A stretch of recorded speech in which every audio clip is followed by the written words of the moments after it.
Hey friends, welcome to another week of our midweek message. This is a deep dive into each week's message with the pastor who delivered the message. So this week it'll be Pastor Travis Garner, which is good because he is used to answering my questions throughout our many years working and me being a pupil of his youth ministry. So we're going to get started real quick. If you haven't already watched this message, it is on Luke 5. It is week 4 of our But Jesus series.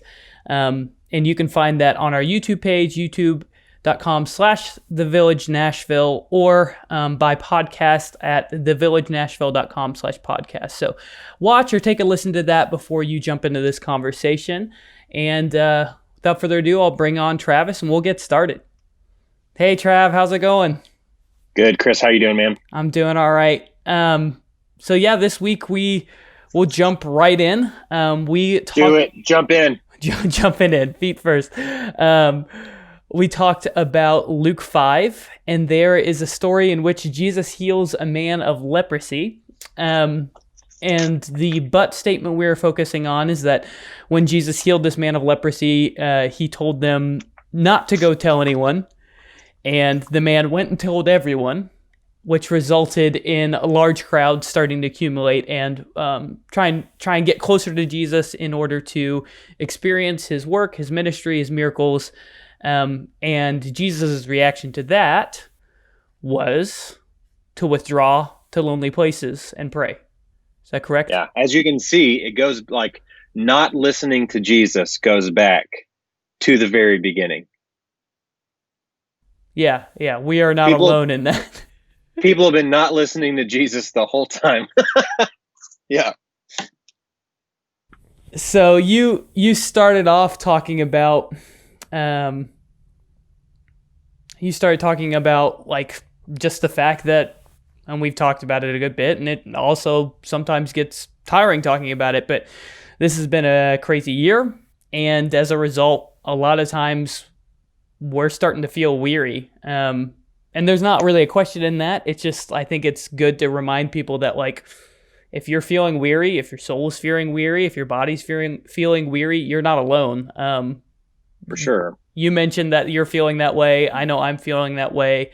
My thought always goes back to that verse, which I don't quite recall the book and number to it, but do not grow weary of doing good. And that one has been heavy on my heart, and fighting that verse and being like, but I am weary and I want to be weary. Like, I don't want to be weary, but like trying not to has started to be very difficult. So that's just a reminder that people are not alone in that. For sure.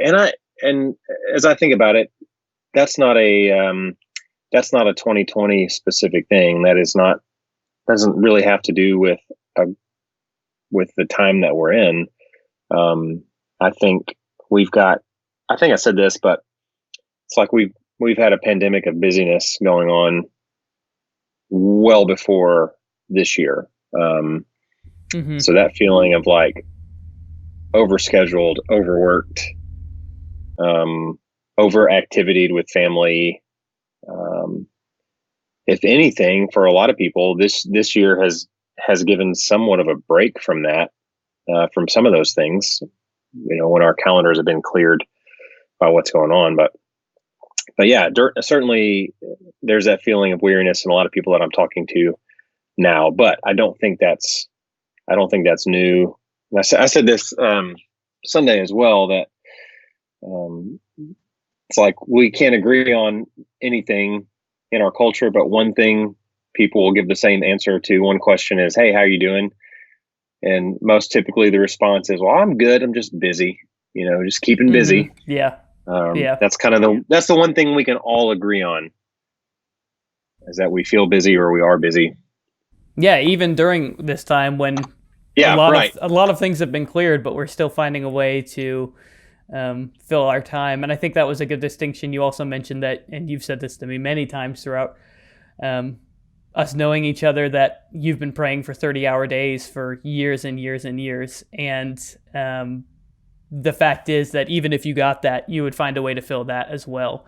And so I think Yeah. that's just a good framework to remind ourselves that it's not that we are without the resources to do the things we want to do. It's a matter of prioritization. It's a matter of bringing our best selves to the table. And that's kind of what this whole message began to talk about. So you did mention two quotes, and the first was by Ronald Rolheiser, and I love this quote. It said, "Today, a number of historical circumstances are blindly flowing together and accidentally conspiring to produce a climate within which it is difficult not just to think about God or to pray, but simply to have any interior depth whatsoever. We, for every kind of reason, good and bad, are distracting ourselves into spiritual oblivion." Yeah. That's from a Ronald Rolheiser book. I actually read it first in this book this summer, which I can't recommend highly enough. It's the Ruthless Elimination of Hurry by John Mark Comer. Just a fantastic book. It was a convicting book for me to read, but I needed to read it. But there's a little bit fuller quote. I'll read the second half of it too. So we, for every kind of reason, good and bad, are distracting ourselves into spiritual oblivion. He goes on to say, "It is not that we have anything against God, depth, and spirit. We would like these. It is just that we are habitually too preoccupied to have any of these show up on our radar screens. We're more busy than bad, more distracted than non-spiritual, and more interested in the movie theater, the sports stadium, and the shopping mall, and the fantasy life they produce in us than we are in church. Pathological busyness, distraction, and restlessness are major blocks today within our spiritual lives." Yeah, I have a window on my Chrome browser that's open on my phone at all times. Really, I've read the article, but it's really just a reminder. And so anytime, for instance, I clock into work via my phone, anytime I clock into work, I'll see it in my tabs and that kind of thing. And the title is, "Are you happy or are you just distracted?" Yeah. And that's a convicting thing to me. The idea that a lot of times our life is just coming down to, like, are we just distracting ourselves, or are we digging into the things that we've identified previously as the things that are important? But when it comes down to doing the work or spending the time, and it feels harder than, the things he's mentioning, that the movie theater, the sports stadium, the shopping mall, and the fantasy life. So that was convicting to me, and it was helpful once again to know that, like, you're not alone in that. Oh yeah, for sure. There's this whole book is about that whole notion of how to survive in a world and a culture and digital age, when stuff is coming at us all the time. And, what do we need to do so we don't lose our souls in the process? Yeah. The next quote, which I saw that book had the foreword from John Ortberg, so this might be from the same book. It said, "For many of us, the great danger is not that we will renounce our faith. It is that we will become so distracted and rushed and preoccupied that we will settle for a mediocre version of it. We'll just skim our lives instead of actually living them." For me, I feel like a lot of us struggle with that, in that, your schedule, and we've talked about this before. We've talked about the urgent and important, the important and non-urgent, the non-urgent and non-important, and the urgent but not important little quadrants that you can place your activities into. And a lot of times those urgent things that may not be as important, but they're urgent and they take your time and attention, and you feel anxiety if you don't get them out of the way immediately. Those fill up our lives. And so I feel like a common thing is to have faith try and fit in your life rather than being the building block upon it. And so a question with that is, what have you personally found helpful, or what do you think is helpful in checking in and ensuring that we are not settling for a mediocre faith, as Ortberg describes here? Yeah, I think you see it you see it come into play in Jesus. And so, like in this story, it's not that Jesus didn't face the pressure of being on all the time. I mean, if you read through the Gospels, Jesus absolutely faced the pressure. Like something I say to myself often is like, you think you've got a hard job? Like, try being the savior of the world. And so, I'm glad I'm not in those shoes. But that's what you see in Jesus over and over, is this continual withdrawal. And so I look there first to kind of see what's the pattern. Sorry, my phone's ringing. Welcome to the podcast where things happen like phone calls. Are you still there? You are. It kicked you off my screen. So sorry. This interruption was brought to you by Apple. It's exactly the kind of thing we're talking about. So, Jesus just continually made time. He prioritized withdrawing, and that's where he drew his strength from. So, he constantly went back to the well, and that's why and how he was able to do what he did. So I've actually read a couple things this year that have been really convicting for me. I started the year with this book called 168 Hours. You Have More Time Than You Think by Laura Vanderkam. Like, super convicting book. Just even listing some of the greatest thinkers and leaders in history, and the notion there being they had the exact same amount of time that you have, 24-hour days for all of them. And then sometime around shortly after that, I read this book called Digital Minimalism by Newport. Super highly recommend that. And it dovetailed really well into this Ruthless, Elimination of Hurry that I picked up this summer. But when I read Digital Minimalism in February, that has drastically changed my life the past several months now. 7 months. Is this the 9th month? 7 months? Yeah, I think this is technically the 6th, but yeah, going into the 7th, yeah. So Cal Newport talks about the attention economy that we live in, and how things that we think are innocent are actually targeted toward grabbing as much of our attention as possible. And like Facebook, that they use Facebook as an example, that Facebook is designed to elicit dopamine responses in our brains in the same way as in the same way that addictive drugs do. And so the way they design that intentionally is to hook us to spend more and more of our time and energy on their platform. So in our minds, Facebook is just like, oh, it's this innocent thing that I'm looking at to check in on my friends and family and see how they're doing. But on the back end of that, that's actually not how it's designed.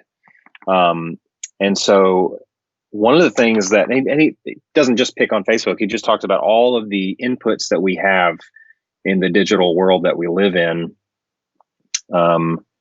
And so he recommends in the book it's either a 30 or a 40-day complete digital fast. And his argument isn't that he's not saying, so just turn it all off and never get back on it again. His argument is turn it off for 30 days or 40 days, like cold turkey, shut it off. And then decide what adds the most value back into your life and add those things back in. And so I did for Lent this year. I did that. So I did a digital fast. I turned off on my phone. I deleted Instagram. I deleted Facebook. I turned Safari. I turned the internet off. I turned off all the notifications that were coming through. I'm trying to think of what else I did. And then other than when I had to post something like for church or something like that, I didn't get on any social media for 40 days. And I didn't read internet news. I gave up internet news for 40 days. News, sports, like any internet surfing on my phone, didn't do it. So I literally just used my phone for texting and phone calls, and I removed everything else. And a lot of that has stuck for me. And what I'm finding is it's creating a lot more time and space for my head and heart and spirit, to connect a little more deeply with God and to try to listen for the voice of God. I mean, I tried to replace that void with reading books or reading the Bible or spending time praying.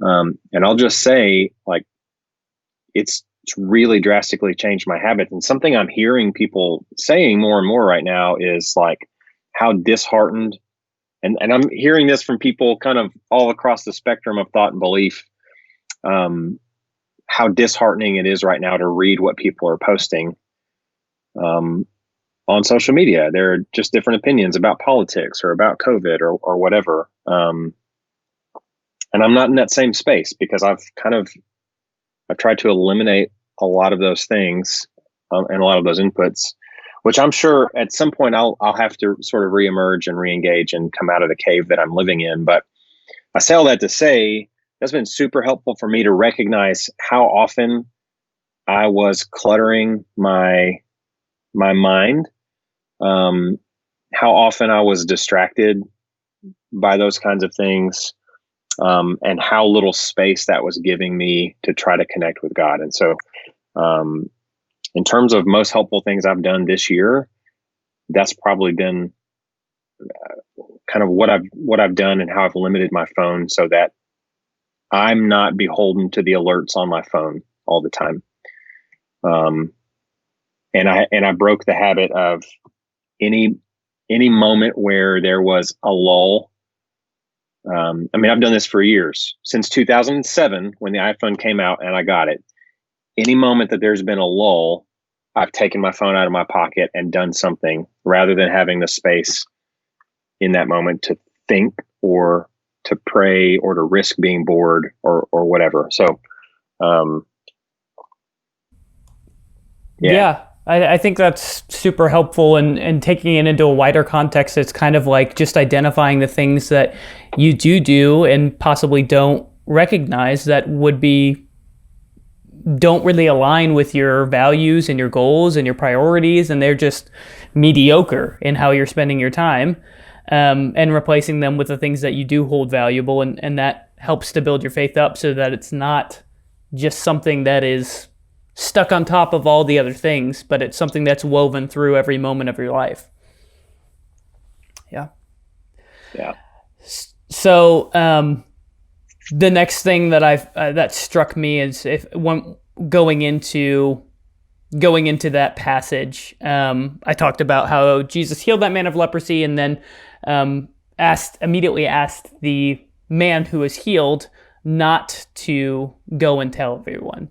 And throughout my study of the Bible throughout the years, I've noticed that as a trend, that Jesus starts with a lot of his miracles by telling people not to go and tell, and then later he progresses and says, okay, you can go tell people. And I was curious how that came about, and like why is Jesus making that distinction in those decisions, and is it a progression throughout his ministry? Yeah. Scholars call that the messianic secret, that Jesus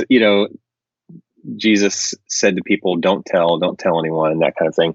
So there's all kinds of guesses about why that was. Nobody really knows. I do think in this instance, it has to do somewhat with Jesus wanting the man to be fully restored. And the way to do that was to go to the priest and have him verify that the healing had actually happened, and then he could be fully restored to his family and community. And without that verification from the priest, he wouldn't be able to be restored. So I think specifically here that happens. I also think this is in the Gospel of Luke, this story, and you see this throughout Luke, where it says something like Jesus set out resolutely for Jerusalem, or Jesus turned his face toward Jerusalem. And so for Jesus, he had said yes to what his ultimate mission was, which meant for him saying no to a lot of other things. And so I think that plays into what we're talking about. Jesus knew what his absolute yeses were, and he didn't waver from those things. And because he knew what his yeses were, he knew what he could say no to. And I think I feel like that's a missing thing for a lot of us now too, is that we feel like we have to be available all the time, and we have to say yes to all of the requests. And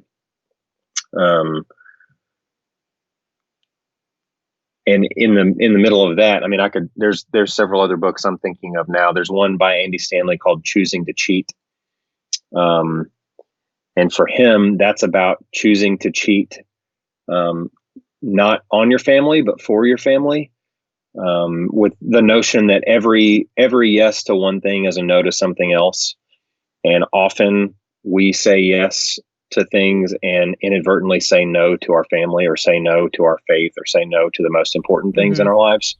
But what you see in Luke is that Jesus knew what his ultimate yes was, which allowed him to maintain focus. It also happens in Mark. Mark chapter 1 is another place where you see this kind of thing play out in Jesus's life. And it's like his first day on the job as the Messiah. So Mark chapter 1, it's like he calls the disciples, he heals a bunch of people. And then it's a similar type thing where it says very early in the morning, while it was still dark, Jesus got up and went away to a lonely place where he prayed. And then the disciples come to him, and I love these words because I feel them. They come to Jesus and they say, everyone is looking for you. You've got to come back and do more of this thing that you were doing, because everyone is looking for you. And Jesus says, no, we're going to go on to the other towns now, because that's why I've come. So again, you just see this real clear sense of purpose and mission in Jesus' life that allows him to say no to some of the other demands that are pressing around him all the time. And those things are clearly not bad things either. That's exactly, yeah. I think it's easy for us to think through, like, is it better to, hang out with friends, or, take care of our family in some way or another, or is it better to read our Bible, or watch another episode of Narcos? Like, those are easy choices to make in terms of, like, if you have your priorities in mind, those you can once again align them. But I think the crazy thing about this story is realizing that Jesus had to say no to good things, and essentially what he was doing throughout the rest of his ministry. So I believe the assumption was that within that crowd were more people he could have healed of leprosy, which he just did, and more people he could heal of other diseases and feed and take care of, and once again just continue to spread and praise God through his ministry. But in that moment, he kind of had to choose the great over the good, or the best rather than the good, and that was reconnecting and walking away. So with that, I know we've read, as a staff, we've read the book Essentialism, and that is all about that as well, in terms of making sure that you're choosing the great over the good. Do you have any practical advice as to how we can better do that, especially as Christians? Yeah.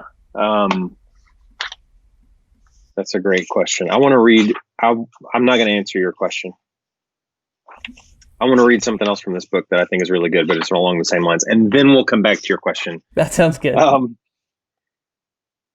just felt this was convicting to me as well. So much of this book, The Ruthless Elimination of Hurry, just was like a dagger to my heart, but one that I needed. He says this: do you ever catch yourself with the sneaking suspicion that you'll wake up on your deathbed with this nagging sense that somehow, in all the hurry and busyness and frenetic activity, you missed the most important things? Somehow you started a business, but ended a marriage. You got your kids to their dream colleges, but never taught them the way of Jesus. You got letters after your name, but learned the hard way that intelligence is not the same as wisdom. You made a lot of money, but never grew rich in the things that matter most, which ironically aren't things at all. You watched all 14 seasons of fill in the blank, but never learned to love prayer. This is the terrifying aspect of this conversation for me. Most of us waste copious amounts of time, myself included. For all the talk about hurry and overload, most of it is self-inflicted. He goes on. It says the average guy spends 10,000 hours playing video games by age 21. 10,000 hours. And he says, my mind jumps to the research around this rule. There's a rule. I think Malcolm Gladwell talks about this. Mm-hmm, yeah. In 10,000 hours, you could master any craft or become an expert in any field, from Sumerian archaeology to Olympic water polo. You could get your bachelor's degree and your master's degree. You could memorize the New Testament, or you could beat level 4 of Call of Duty. And how we spend our time is how we spend our lives. It's who we become or who we don't become. So, yeah, man, it's just what he says there is so convicting in terms of most of our busyness is self-inflicted. I think we often think that it comes from the outside. But I think if we did a deep dive evaluation of our lives, we would see that most of the things we're spending time on or wasting time on are things that we're choosing or things we're allowing ourselves to be distracted by. So what was your question again? My question was essentially, how do you identify and ensure you are choosing the greatest thing over a good thing that you can do, that you can orient your life towards, that you can spend your time on, that kind of thing? Yeah, so I did, let's see if I can pull it up. Michael Hyatt writes about this. I feel like all I'm doing is saying, hey, read this other thing today. But Michael Hyatt writes, I think there's a book called Living Forward. I'm looking for it on my shelf. Free to Focus is one. Your Best Year Ever is one. But he talks about this notion of creating some kind of life plan that becomes a North Star for you. So I made one a couple of years ago. I just sort of wrote out, like, what's Travis Garner's long range life vision? And I listed 7 areas that I want to try to be operating from a position of strength and health. And so for me, those were faith, marriage, relationships with my boys, health and wellness, leadership in the church, finances for my family, and friendships. And so I went through each of those things and just wrote out some statements about what that would look like if I were operating from a position of strength and health in that area. So what would it look like for me to be growing every day in my trust and understanding of who Jesus is and my willingness to follow him? Because what I recognize for me is that everything else, all of my other health and strength in life comes from my connection to Jesus. It all rises and falls with that. So I just kind of wrote out, okay, what does that look like for me to be strong in my faith and to be growing? And what do I need to do? What do I need to put into practice? So I started with that, like, okay, those are the big rocks. I'm going to put those in place first. What does that mean? What does that look like? The second thing I listed was my marriage. My most important relationship outside of my relationship with God is my relationship with my wife. And by the way, backing up, I have to go back to this often because it's a work in progress for me, and I'm not executing perfectly in any one of these areas. So it feels like I feel like a hypocrite to even talk about it. So I want to own that I'm mostly operating from a position of weakness in all of these things, which is why I see the need for it to be, your dog came in. That's why I see the need for it to be a strength. But so what's it look like for me to operate from a position of strength and health in my marriage? Like, what would it be like for Amanda and I to be closer to each other every day than we were the last? What do we need to do so that our best years are ahead of us? How do we ensure that we enjoy our life together after our boys go to college? And I just sort of talked about, okay, what what I need to have in place in my life to do that. And I went through in each of those 7 areas and just spent time thinking about it. I think I did that over the course of a couple of weeks and just sort of came back to it.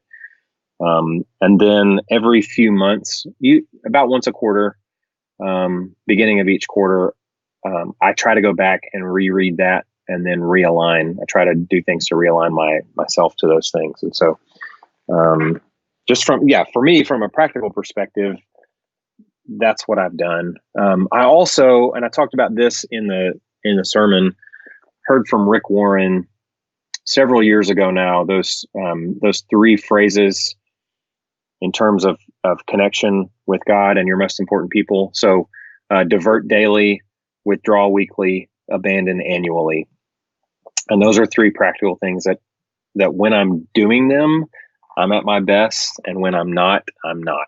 So, divert daily is finding time and space every day to do something that is energizing and life-giving for you, that helps you connect with God, helps you connect with your people. Withdraw weekly is this notion that God, this is rooted in the creation story, that God rested after God created the world. God rested, and what would it look like for there to be a 24-hour period where we just turn it off, and realize that the world doesn't spin on its axis because of us. And then abandon annually is to really try to take some time every year where you completely leave it all behind. So I think all too often it's a badge of honor to overwork and to not take your vacation days. Yeah. People wear that stuff as a badge of honor. Like, I'm pulling 80-hour weeks. Well, great. Cool. How do you feel about that? Like, how's your soul in the midst of that? How's your family doing? How's your marriage doing when you're doing that all the time? Because ultimately what's more important? And then like, oh, I work so much, I don't take my vacation. Well, great. What's that doing for you? Like, how's that investment paying off? When you're not spending time trying to make yourself healthy and whole in the way that God intended you to be. So I talked a lot. I don't know if I answered your question. I never really know. That's why I ask them, It's just I'm just trying to stump you this whole time.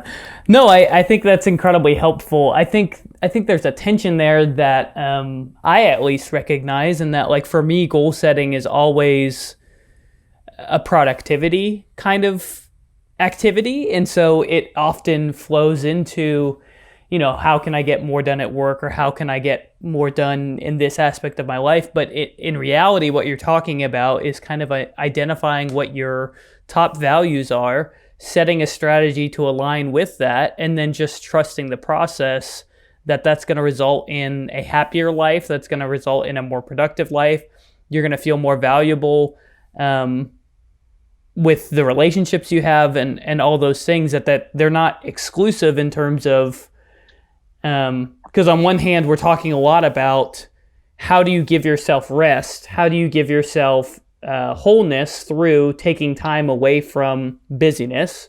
And on the other hand, we're talking about setting yourself up to use your time the best way. And I don't think those two things are mutually exclusive, even though for me, sometimes like full focus planning can feel like work, when in reality, it's just really trying to take a look inward and say, okay, what is most important to me, and how do I think I can accomplish those things? Yeah. And accomplishing those things can sometimes just be ensuring that you take your Sabbath. Like, that can be a goal for you, and ensuring that you're spending your time on the right things. So yeah, I think that's incredibly helpful. And like I said, I'll link all of these books in the show notes, and people can pick any of those up and begin trying to invest some time in figuring these things out, because it's not, what I realize as I become more and more an adult, is that these things aren't things people teach you in school. They're not things that parents typically have conversations about with people or with their children. It's just something that you kind of pick up along the way. And if you don't take the time to invest in it and identify for yourself and do that introspective work, you might not know what benefits can come from that. So, yeah. Yeah. So, is there anything else you wanted to add from the sermon? If you guys haven't listened to the sermon or watched it, go ahead and jump on that. He covers a lot of things in detail, especially those 3: divert daily, withdraw weekly, and abandon annually. So you can get some more context and details on that within the sermon. But is there anything else that you couldn't fit in there that you'd like to share? So much. Yeah. There were several other things that I read, but one of them that didn't quite make it in was this notion. I don't even remember where I read this, but I've got it in my notes. Jesus knew that in order to fulfill his mission, he would have to make tough choices between the good things and the God things. There's a difference between the good things and the God things. There are a lot of good things. There are a lot of good things that are God things for other people. But just because something is a good thing and a God thing for somebody else doesn't mean it's a God thing for you. Jesus had to continue on pursuing the God things, not out of a lack of compassion and love for the people around him, but because of compassion and love for all the people. So I think that was a helpful distinction for me, was thinking about what are the good things versus what are the God things, because if I'm not careful and intentional, I can fill my life with really good things, but they may not be necessarily the best things for me and for my family and for my faith. And so I've got to try to distinguish what the God things are. Doesn't sound helpful. That's not leaving with anything practical. I mean, it's a good clarifying and distinctive statement, and people might be able to run with that and kind of like you said, operate with that as the North Star. Obviously, that still takes work, but it's work in a way that you can narrow in and begin to say, like, maybe that's just a question you start off this journey with, like, what are the good things in my life versus what are the God things? All right, I'm going to try to give a practical thing that didn't make it in the sermon. This is also from the Ruthless, Elimination of Hurry. He ends the book with 20 or so practical suggestions. Number one, I don't like, it's drive the speed limit. So we don't have to talk about that one, but number 10 is keep your phone off until after your morning quiet time. And I'll read some of this here. So here's the practical thing everybody can try this week. He says the stats are ominous. 75% of people sleep next to their phones. I'm one of them. And 90% of us check our phones immediately upon waking. He says, I can't think of a worse way to start my day than a text from my work, a glance at email, a quick scroll through social media, and a news alert about that day's outrage. It is a surefire recipe for anger, not love, misery, not joy, and definitely not peace. He says, do not let your phone set your emotional equilibrium and your news feed set your view of the world at the beginning of the day. And then his practical suggestion is let prayer set your emotional equilibrium and scripture set your view of the world as you begin your day. Begin your day in the spirit of God's presence and the truth of his scriptures. And then he talks about his friends at a church in Australia who simply say, win the day. That's their phrase for this, win the day, which means at the beginning of each day, put your phone on the other side of your house and don't look at it until after you've spent time in devotion to God. There you go. Win the day. Win the day, people. Win the day. Don't start your day with your phone or your news feed or your text messages or your email. Allow the tone for your day to be set by a few minutes of prayer and maybe reading and listening for the voice of God. And if you don't do that already, try it and see if that makes any kind of difference as you begin your day. Believe it or not, that's why we send Rooted Readings at 5 a.m. because 5 a.m. most of us aren't up yet. I know some of us are, but you can start your morning that way. So, all right. Thank you all so much for joining us. Once again, you can find all of the books we referenced in the show notes. You can find last week's sermon on thevillagenashville.com/podcast or our YouTube page. And I will pray us out. So if you guys would pray with me. Lord, thank you for the reminder that you gave us a day to rest, that you gave us opportunities to tune in to who we are and who you've made us to be and to reflect on you. That the busyness of our lives is not something you created and it's not holy, and that we have more control over it than we think. And that we can continue to use Jesus as our example and search for the God things to do and not just the good things. And not to settle for busyness that's self-inflicted, but to take stock of what's important in our lives, how we can best connect with you, and how we can serve you in everything we do. Go with us as we go from this place. Bring us peace, bring us joy, and bring us comfort, and bring us clarity as to who you want us to be and what you're calling us to do. We love you, and it's in your Son's precious and holy name we pray. Amen. Amen. All right, y'all have a wonderful week, and we will see you on Sunday. Bye.